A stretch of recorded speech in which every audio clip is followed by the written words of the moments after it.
आज आपण कोकणातील मालवणी सागुती वडे याची रेसिपी पाहणार आहोत। सागुती म्हणजेच चिकन, जे मालवणी वड्यासोबत सर्व केले जाते। कोकणात वड्यासोबत चिकन सर्व करतात, त्याला सागुती वडे असं म्हणतात।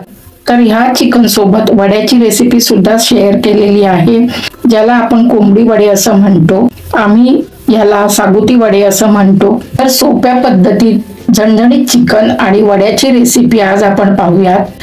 नमस्कार, मी श्रावणीज होम किचन मध्ये तुमचं मनापासून स्वागत। तुम्हाला जर आजचा व्हिडिओ आवडला तर एक लाईक, शेअर आणि सबस्क्राईब नक्की करा। चला तर मग रेसिपीकडे वळू। तर सागुती वडे करण्यासाठी आधी आपण वड्याचं पीठ तयार करूया। त्यासाठी इथे मी घरी तयार केलेलं वड्याचं पीठ घेतलं आहे। त्याची रेसिपी मी याआधी अपलोड केलेली आहे, त्याची लिंक मी डिस्क्रिप्शन मध्ये देईन। तर इथे मी 2 वाटी वड्याचं पीठ आधीच चाळून घेतलं आहे।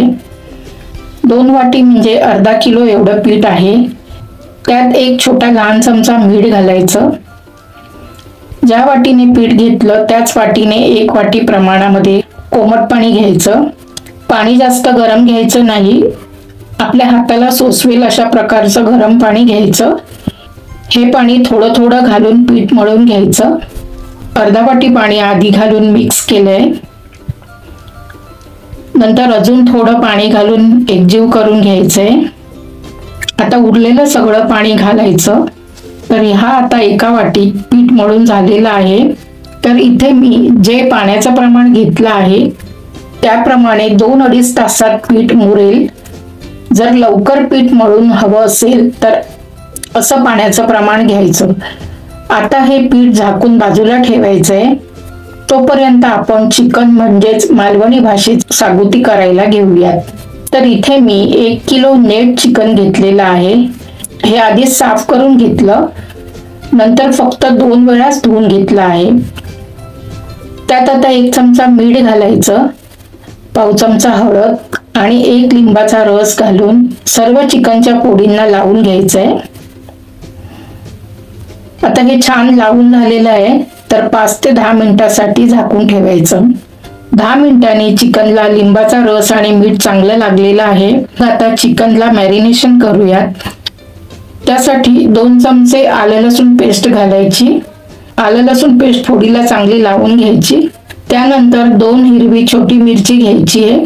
2 चमचे मालवणी मसाला घालायचा। तुमच्याकडे मालवणी मसाला नसेल तर संडे स्पेशल मसाला वापरू शकता। आता अर्धी वाटी चिरलेली कोथिंबीर घालायची। थोडासा पुदिना असेल तर तो घालायचा आणि सर्व छान मिक्स करून घ्यायचं। आता झाकण लावून अर्धा तास हे बाजूला ठेवूया। तर आता चिकन साठी एक कांदा खोबऱ्याचं वाटण करूया। त्यासाठी कढई गरम करायची, त्यात 1 चमचा तेल गरम करायचं। त्यात 1 उभा चिरलेला कांदा अर्धा मिनिट परतून घ्यायचा। कांदा परतल्यावर 8 लसूण घालायची आणि 1 इंच आलं घालायचं। सर्व छान परतून घ्यायचं। आता इथे 1 नारळाची अर्धी वाटी किसलेलं ओलं खोबरं घेतलेलं आहे आणि अर्धी वाटी सुकं खोबरं घेतलेलं आहे। आधी ओलं खोबरं भाजून घ्यायचं। 1 मिनिटभर ओलं खोबरं भाजलं की म्हणजेच थोडंसं लालसर झालं की मग सुकं खोबरं घालायचं। खोबरं चांगलं लालसर होईपर्यंत भाजायचं। 5 मिनिटात खोबरं छान भाजून झालंय। आता गॅस बंद करायचा आणि खोबरं थंड व्हायला द्यायचं। खोबरं थंड झालं की मिक्सरमध्ये काढून वाटून घ्यायचं। साधारण पाव चमचा मीठ घातलेलं आहे, अर्धा इंच कच्चं आलं आणि थोडीशी कोथिंबीर। आता हे थंड होईपर्यंत बाजूला ठेवूया। तोपर्यंत चिकनची फोडणी करूया। त्यासाठी गॅसवर 1 पातेलं ठेवलं, 2 मोठे चमचे तेल घालायचं। तेल मध्यम आचेवर गरम झालं की 3-4 तमालपत्र घालायची। आता इथे अख्खा खडा मसाला घेतलेला आहे, याचं प्रमाण मी डिस्क्रिप्शन मध्ये देणार आहे। इथे असा हा फोडणीत मसाला घालायचा नसेल तर कांदा खोबऱ्याच्या वाटणामध्ये घातला तरी सुद्धा चालेल। तर हा मसाला घालून घ्यायचा आहे, चांगला परतून घेऊया। आता अर्ध्या मिनिटाने 1 कापलेला कांदा घालायचा। कांदा ओलसरपणा जाईपर्यंत परतायचा। कांदा अर्धा परतला की 4-5 कढीपत्ता घालायचा, थोडीशी कोथिंबीर, छान परतून घ्यायचं। कांदा तेलात चांगला शिजू द्यायचा, पण लाल नाही करायचा। आता इथे अर्धा कापलेला छोटा टोमॅटो घालायचा। इथे टोमॅटो नको असेल तर नाही घातला तरी चालेल, टोमॅटो आपल्या आवडीनुसार घ्यायचा आहे। टोमॅटो चांगला नरम होईपर्यंत शिजवायचा। टोमॅटो नरम झाला की 1 चमचा काश्मीरी लाल मिरची पावडर घालायची, त्यात 1 चमचा धणा पावडर, अर्धा चमचा जिरा पावडर घालून मसाला चांगला परतून घ्यायचा। पाव चमचा हिंग घालायचा, तो परतायचा। आता 2 चमचे मालवणी मसाला घालायचा। तर इथे मसाला आवडीप्रमाणे घालायचा आहे। मसाला मध्यम आचेवर तेलावर परतून घ्यायचा। आता गॅस लहान करून मॅरिनेशन केलेलं चिकन घालायचं। हे चिकन अर्ध्या तासाच्या वर मॅरिनेशन झालेलं आहे। आता मोठ्या गॅसवर चांगलं परतून घ्यायचं। आलं लसूण आहे ते तेलामध्ये चांगलं परतलं गेलं पाहिजे। 5 मिनिट चिकन तेल सुटेपर्यंत परतलेलं आहे। आता झाकण लावून मीडियम आचेवर 5 मिनिट शिजवायचं। तर 5 मिनिटांनी झाकण काढल्यावर तेल सुटलेलं आहे।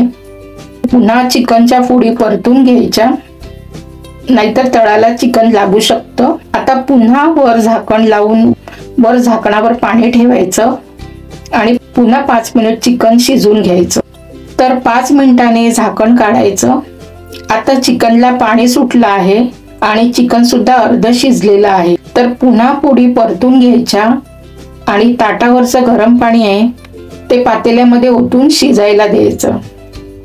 चिकन ठेवलेल्या भांड्यात थोडं पाणी गरम केलं होतं, ते सुद्धा ह्यामध्ये घालायचं। साधारण चिकन पाण्यात बुडेल एवढं पाणी घालायचं। आता सर्व मिक्स करून झाकण लावून वर ताटावर पाणी ठेवून 12 ते 15 मिनिट चिकन शिजवून घ्यायचं। वर ताटावर जड वजन ठेवायचं, म्हणजे चिकन लवकर शिजणार। चिकन शिजत आहे तोपर्यंत भाजलेलं कांदा खोबऱ्याचं वाटण आहे ते मिक्सरला वाटून घ्यायचं। थोडं खोबऱ्यात पाणी घालायचं आणि वाटून घ्यायचंय। तर इथे हे अशा प्रकारे वाटून घेतलं आहे। हे वाटण आता बाजूला ठेवून देऊयात। तोपर्यंत 10 मिनिट होऊन गेली आहेत। आपण चिकन चेक करूया। पाण्यात चिकन चांगलं रटमटून शिजत आहे। 5 मिनिट अजून शिजलं पाहिजे। फोडी पण शिजत आल्या आहेत। तर आता इथे चवीप्रमाणे मीठ घालायचं। आता पुन्हा झाकण लावून 5 मिनिट शिजवायचं। 5 मिनिटांनी झाकण काढून बघूयात। आतापर्यंत साधारण 15 मिनिट झाली आहेत। फोडी चेक करून बघूयात। चिकनच्या फोडी 80% शिजलेल्या आहेत। तर आता कांदा खोबऱ्याचं वाटण घालूयात। गॅस मोठा आहे। हे वाटण चांगलं मिक्स करायचं। आता रस्सा किती पातळ जाड हवा तसं पाणी घालायचंय। 5 मिनिटांनी चांगली उकळी आली की रस्स्याची चव बघायची। त्यात मीठ मसाला कमी जास्त असेल तर तो बघायचा। तर इथे अर्धा लहान चमचा अजून थोडं मीठ लागेल। मसाला बरोबर आहे। हे चिकन झणझणीत झालं आहे। आता हा एवढा पातळ रस्सा ठेवलेला आहे। कोथिंबीर घालायची। आपलं हे चिकन तयार झालेलं आहे। आता आपण वडे करायला घेऊया। त्यासाठी इथे कढईत तेल गरम करून ठेवलं। तेल गरम होईपर्यंत वड्याचं पीठ चेक करूया। तर इथे पीठ चांगलं मुरलेलं आहे। मगाशी पीठ घट्ट लागत होतं, आता पीठ नरम लागत आहे आणि ह्या ताटावर पण पाण्याचे थेंब दिसतायत, म्हणजेच आपलं पीठ मुरलं आहे। आता हे पीठ पुन्हा एकदा चांगलं मळून घ्यायचं। तर इथे मी हे पीठ मळताना कुठेच तेल वगैरे लावलेलं नाहीये।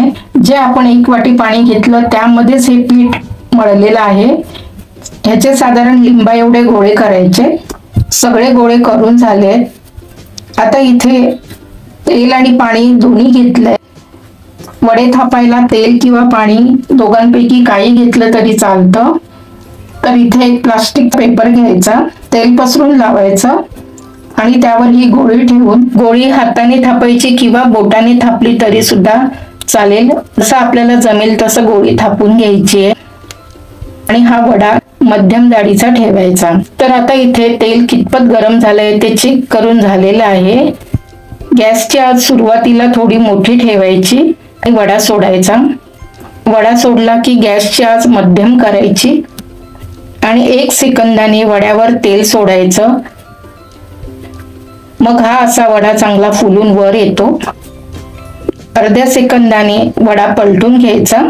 हा असा लालसर रंगावर वडा तळून घ्यायचा। तर तो काढून घेऊया। हा बघा किती मस्त वडा तयार झालाय। तसाच आता दुसरा वडा करून घेऊया। तर आता इथे मी प्लास्टिकला पाणी लावते। असं पाणी लावून सुद्धा वडा छान तयार होतो। यावर पिठाची गोळी ठेवायची, प्लास्टिक दुमडून वर एखादी प्लेट ठेवायची आणि ती प्लेट दाबून गोल फिरवायची। जर हाताने वडा थापायला येत नसेल तर ही पद्धत वापरून वडा थापायचा। अगदी झटपट वडा थापला जातो। तर इथे तुम्ही बघू शकता हा वडा पाणी लावून थापलेला आहे, तो तेलात सोडून घेऊया। हा असा पाणी लावून थापलेला वडा सुद्धा पटकन गरगरून फुलला आहे। आता तो परतून घेऊया। एकदम मस्त वडा तयार झाला आहे। आता हा सुद्धा काढून घेऊया। तर तुम्ही बघू शकता किती मस्त असा वडा तयार झालाय। याआधी मी कोंबडी वड्याचे भाजणीचं पीठ आणि 1 किलो प्रमाणात कोंबडी वड्याचं पीठ याची रेसिपी अपलोड केलेली आहे, ती तुम्ही बघू शकता। तर इथे हे असे सगळे वडे पाणी लावून थापून बनवले आहेत। एकूण अर्ध्या किलो मध्ये 17-18 वडे तयार झाले आहेत। जर लहान गोळी घेतली तर वडे साधारण 20 ते 25 होतील। इथे मी थोडे मोठे वडे बनवलेले आहेत। हे आपले वडे तयार झालेले आहेत। तर मग आता साबुती वडे सर्व करून घेऊया। तर हे चिकन शिजवायला अर्धा तास लागला। चिकनला मस्त कलर सुद्धा आलेला आहे। हा असा रस्सा मध्यम ठेवलेला आहे। चिकनच्या फोडी पण चांगल्या शिजल्या आहेत। मालवणी पद्धतीचं हे चिकन चपाती सोबत, भातासोबत, घावणे, आंबोळी यांच्या बरोबर सुद्धा चांगलं लागतं। पण वड्याबरोबर हे चिकन अधिक चांगलं लागतं। कोकणात अशा चिकन बरोबर जास्त करून वडेच बनवले जातात। तर कोकणातील प्रसिद्ध सगळ्यांच्या आवडीचे सागुती वड्याची रेसिपी तयार आहे। असं झणझणीत तयार केलेलं सागुती वडे अशा पद्धतीने तुम्ही एकदा नक्की करून पहा। तर आजची रेसिपी तुम्हाला आवडली तर एक लाईक, शेअर, सबस्क्राईब नक्की करा। व्हिडिओ पाहिल्याबद्दल धन्यवाद।